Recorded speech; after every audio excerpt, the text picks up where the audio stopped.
Hello and welcome to a new Garage of Dad, and welcome to 2023. And what a year 2022 was. I got through about 5 cars, 3 vans, so I had quite an eventful year. Also what a year it was for cost of living crisis, fuel going up, energy going up, private rental going up through the roof literally. You could say we're doomed, but it's not all doom and gloom, because in 2022 I got myself a barn find. It's my Audi Coupe 2.2e 5-cylinder, and I'll tell you the story and how I found it and how I managed to buy it. Seagulls are back in 2023, the bane of my life. But yeah, the story behind this. I've always been into Ford Escorts, or Fords in particular, right up until the sort of mid-90s, and when a guy who I knew, he was a policeman actually, he had this Audi 2.2 saloon with a 5-cylinder engine which he was selling, and it had a private reg and everything on it and BBS alloys. So I thought, well, I'll give it a look and see what it's like. And as soon as I drove it, I knew that was the car I wanted. And I had that car for a few years, and it was a fantastic car. It was so reliable, it was great for the family. I had 2 boys then, and we went everywhere in that car, and it never broke down once. It would use a bit of fuel because you couldn't help putting the foot down with the 2.2 engine in it. But I had to sell it because a third boy came along, and we bought a Volkswagen T4 to get around in, and we had that for quite a few years. And once they grew up a little bit, I thought, well, I can't get another Audi car, so what I could get is like the Audi Coupe. And that very night I looked on eBay, and lo and behold, there was a 2.2 Coupe advertised down in Scarborough, but it was the Quattro and it was black, and it seemed too good to be true because it was only like 600 quid. So I went down the following day, contacted the young lad, quite a young lad actually, and he just fancied it and he just wanted to punt it on. And at those days the prices of these things were at rock bottom, and there was a few spares and that with it. And I just bought it there and then and drove it home, and that was a fantastic car. Again, absolutely no problem with it. The beauty about these cars is that they're not like the modern cars with electronics. This has got the K-Jetronic fuel system on it, and it's got electronic ignition, but that's about it. And if they go wrong, you can fix them, you can get in about them and fix them, but didn't need to. Drove that car everywhere, went down to Land's End, you know, all over England, all over the borders, and even up to the NC 500 before it was NC 500. And it was a superb touring car. It wasn't the fastest thing in the world, but I absolutely loved that car, and I had it for quite a few years. But until I went self-employed again, so I needed a van, so it kind of had to go, and we were moving house as well, and I was very reluctant to sell it. And I don't usually get attached to cars, but I have to say, when the guy who incidentally came up from London to buy it, and I sold it for £2,226 at the time, and I believe now they've about doubled, at least doubled in price. But that was a few years ago though. That's like 10 years ago, and I had a little tear in my eye when it drove around the corner at the railway station to go away. Also, I'd love to know the whereabouts of my old Coupe Quattro. I know a guy came up from London to buy it, so it might still be in that area, and it'll bear either the F-Reg plate or the private registration DHN.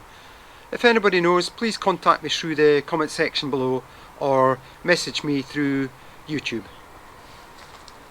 But in the time that I had it, I took it to a few shows, and I took it to a local show at a country house, and this farmer guy came up and talking to me, and he said that he had one, but his was just a 2-wheel drive one, and it looked exactly the same. So, oh well, I'll come and have a look. He said, yeah, no problem. So I went away up, and he's of the same generation as Jim Clark, and these farmers, they know how to drive. And in this area, there's been a lot of world champions and Scottish champions and British champions amongst rallying and race drivers, you know, Jim Clark in particular, who this farmer actually knew.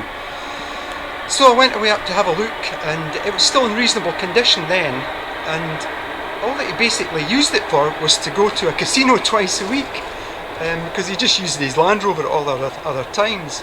And so I said to him at the time, I said, whenever you sell that car, keep me in mind and I'll come and have a look and I'll buy it off you. So a few years passed, and I heard through the grapevine from a friend that the car had been off the road for quite a while, and he'd driven into the garage. It either failed an MOT or something went wrong with it, and he drove it into the garage and it had been locked up, and that was about 10 years ago. So I thought, well, I'll just get in contact with him through my friend, and he said, yeah, come up and have a look. So that was great. So my son Fraser and I, we went away up and had a look at the car, and we opened the garage door, and it was like the thing hadn't been touched for 10 years. It was absolutely caked in dust. There was chicken and everything on it, but the door had never been opened. When I opened the door, it was like brand new inside. I couldn't believe it.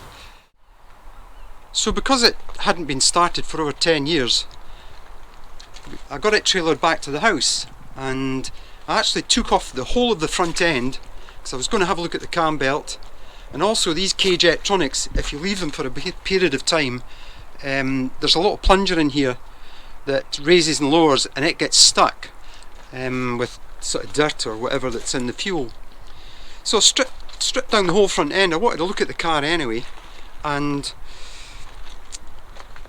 there was a lot of gunk and stuff at the front of the engine which we cleaned. I put a new water pump in, and just before the guy took it off the road, it actually had a new cam belt. It doesn't look like it here, but he put a new cam belt on it, and also there was actually a mouse's nest in the air intake, so it's a good job I had a look at that, because it would have pulled all the cloth and straw and everything through the engine. So I've done that, put it all together, put the battery on, cranked it up, and just see what happened.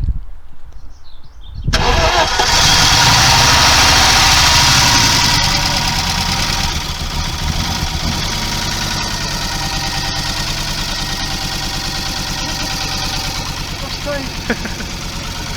time in 10 years.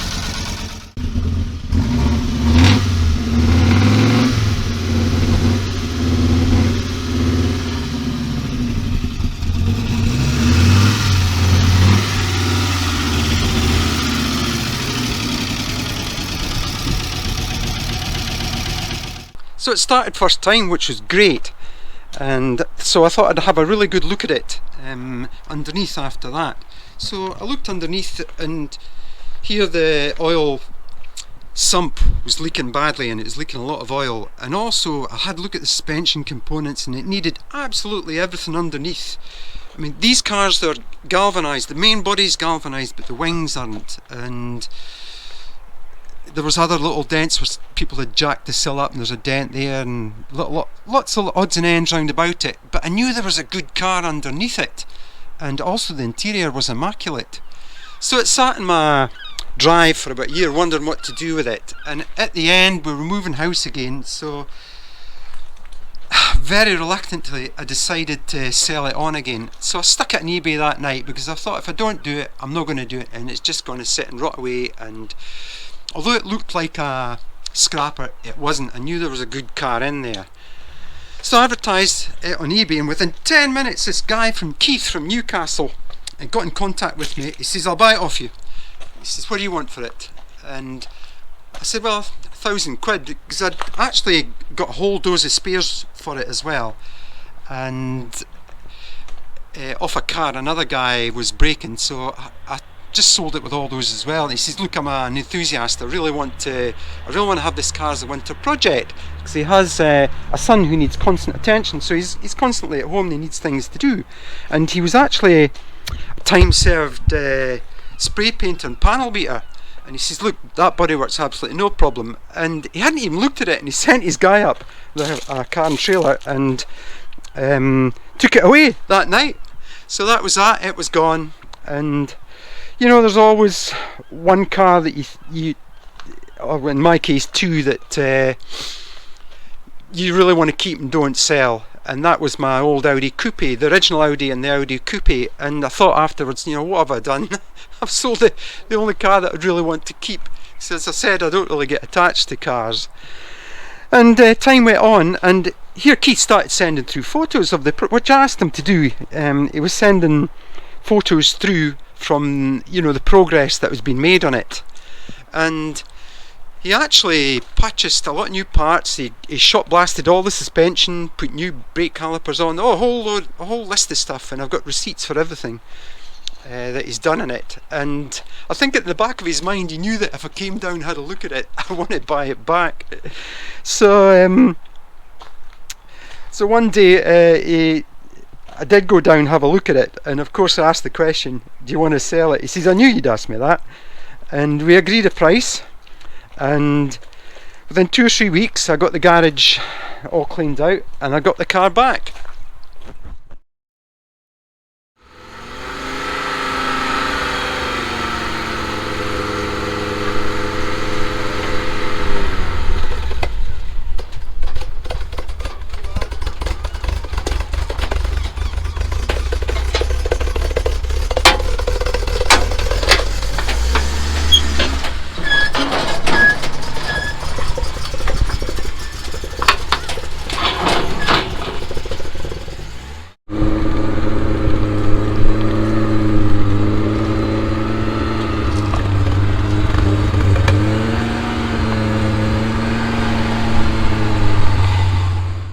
So that's basically where we are today. I've just kept the car in the garage. It's been in there for a few months.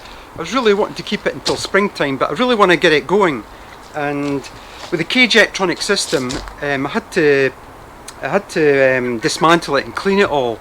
And when I put it back together, I've got issues now with the butterfly valve in it. It doesn't want to raise or lower, and fuel pressures and all this with it. It's quite a fiddly system, and really it needs a real expert to work in it. And there's a real enthusiast who does work on these, who I'm going to take it to get that sorted out. But I can do all the other bits and pieces. So I'll give you a quick look around the car. So as I said, it's a 2.2 kV, and it's only done just over 100,000 miles. And this is the K-Jetronic system. The best, I mean, if you do store one of these, you're best running them every now and again, I believe, just to keep the fuel running through them. There's fresh petrol in it now. I got some Shell VMAX and put it in. But once the car's warmed up, it runs really well. They get really tappety if they've sat for a while. And he's put a stainless steel exhaust system on the back. And so it's not got a front box. Sorry, it's got the little front box. It's not got the big middle box, but it's got a back box, and it sounds absolutely glorious.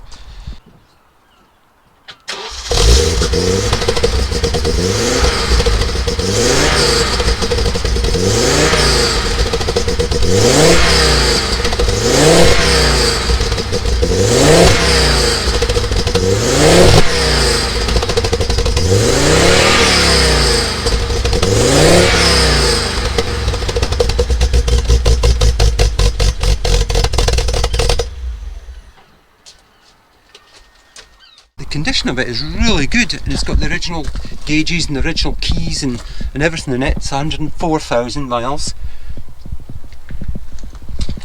and all the trim, everything's perfect. Even the headlining, the sunroof works.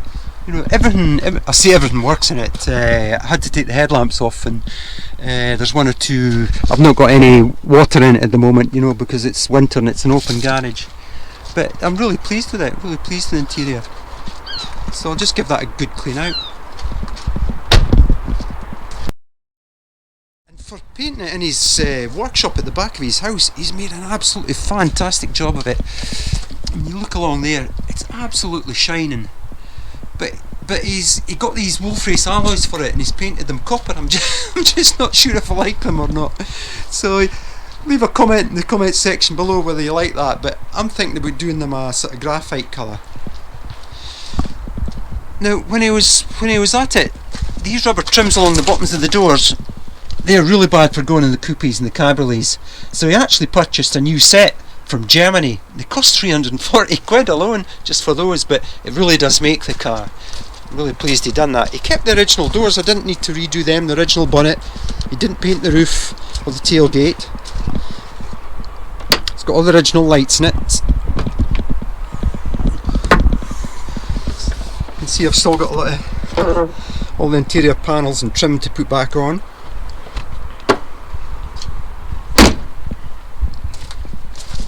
And he's actually got lowered suspension on it. And I've still got the original, I think these are called Ronal alloys, can keep me right on that. And they've actually got a good set of all-season tyres on them. I'm going to keep them, you know, if I do use it in the winter. I don't really want to, but it's really well undersealed, this car, you know, from new. So the body underneath is almost like new. And Keith actually wax oiled it as well, so I could use it in the winter. And the farmer bought it from new, and it's now sort of 3 previous owners, because I sold it to Keith and I had to buy it back. So really it's only had 1 previous owner, and it was originally sold by Rutherfords of Cornhill, who are a dealership about 10 miles away from me, and they sold Audis and they were famous for selling Audis and BMWs all over the land. And I've still got the original number plates, although this one's fairly tatty. I'm not quite sure if I'm going to put it back on, but I'll definitely put their name on it and keep this on. You can see the last time it was officially taxed.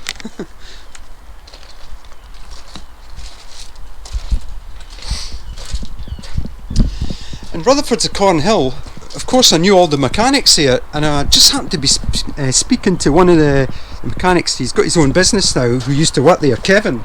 And I told him the registration of the car, and he said, "Oh yeah, I used to service that." so there you go. So it's a car, you know, that I know the whole history of, and you know, the farmer had really used it and enjoyed it, like really used it and drove it very quickly, which is great. Rather than it just pootering around, because I'm sure the engine will these old engines benefit from, you know, them driving them quickly. So there'll be more videos coming along on the Coupe, but I'll probably wait until better weather. I'm quite anxious to get the mechanics sorted out in it first, and then we'll get onto all the good stuff like balloting out the interior and putting the trim on, all that sort of thing, and possibly paint the wheels as well. I'll decide whether I'm going to do that. But last year was a good year too, because I reached 1,000 subscribers, which is great. And it's thanks to you guys, you know, who come back and watch the channel. It just keeps me going, you know. I really enjoy doing the videos. And hopefully, you know, I've got 1 or 2, I keep saying this, I've got 1 or 2, I've always got projects, I've always a project on the go. But I really want a camper van again. I really miss the Renault Traffic. And but to get that, I might have to buy and sell my way up to it, so that's going to be interesting. So thanks for watching, have a good new year, keep subscribing, thumbs up, and we'll see you soon in the garage of Dad.